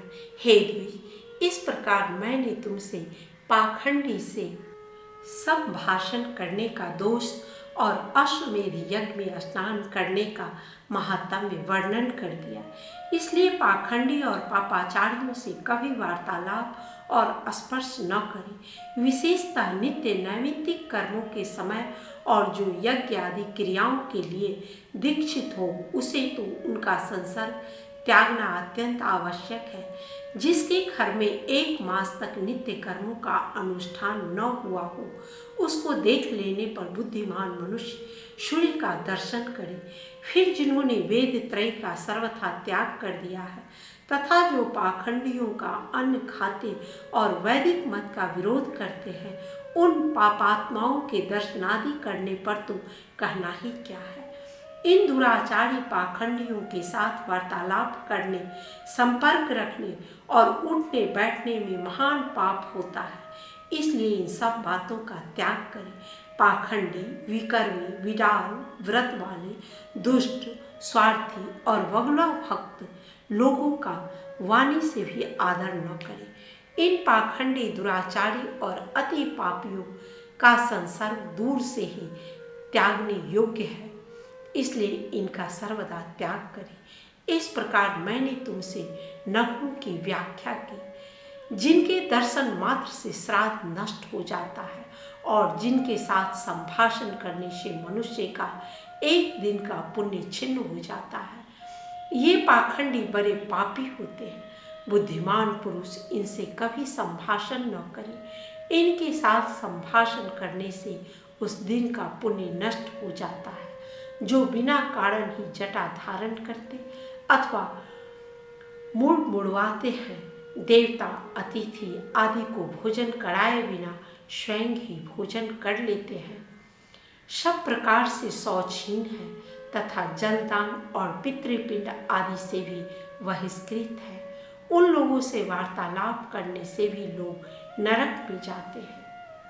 इस प्रकार श्री विष्णु पुराण के 3रे अंश में 18वां अध्याय समाप्त। इस प्रकार श्री पराशर मुनि द्वारा विरचित श्री विष्णु परत्व निर्णायक श्री विष्णु महापुराण का 3रा अंश समाप्त। आज का ये एपिसोड यही समाप्त होता है। मिलते हैं फिर अगले एपिसोड में। महादेव की कृपा आप सबों पर बनी रहे। हर हर महादेव।